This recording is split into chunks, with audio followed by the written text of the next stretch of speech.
Hey everybody, Jeremy Goodrich here. Just wanted to tell you a quick story of a $60,000 oversight that I'm dealing with a commercial real estate investor client right now.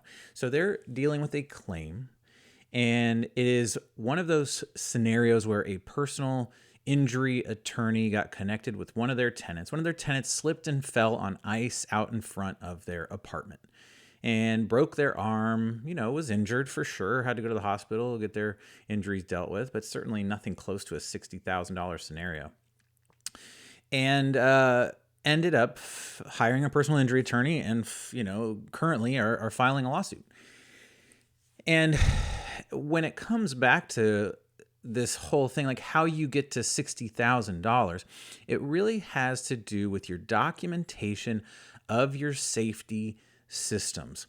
So in this scenario, the owner, my client, is not the property manager. They have hired a professional property manager.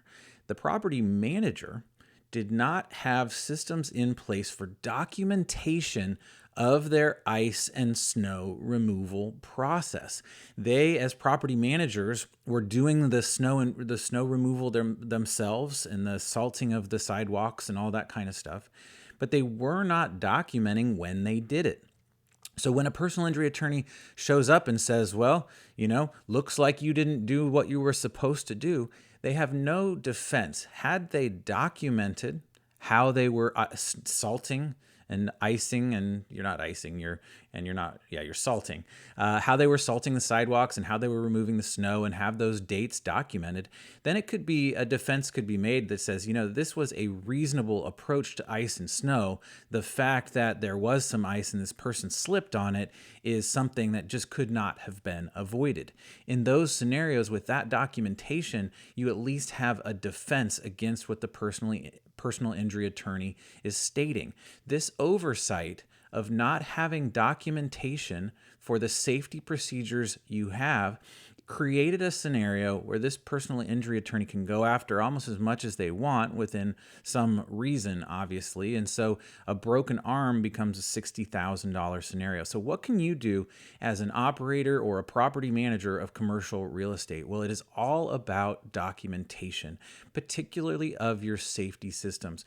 Having your checklist when you turn a property, making sure that your managers, or if you hire out snow and ice removal or other safety features, have a system for documenting what they do, and their sequence is reasonable. So much in court cases has to do with things being reasonable. Would a reasonable person put put salt down at this cadence based on the weather at that time? If a reasonable person or a reasonable service provider would have done that, it creates a great defense.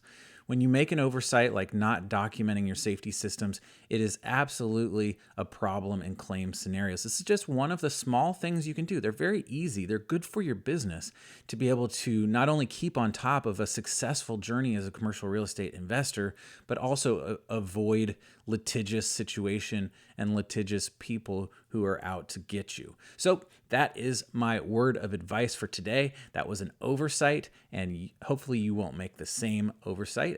If you want more information, please make sure to subscribe below, hit the bell so you get these things as soon as they come out. Really appreciate all of you. And here's to clarity that brings financial freedom faster in your journey through commercial real estate.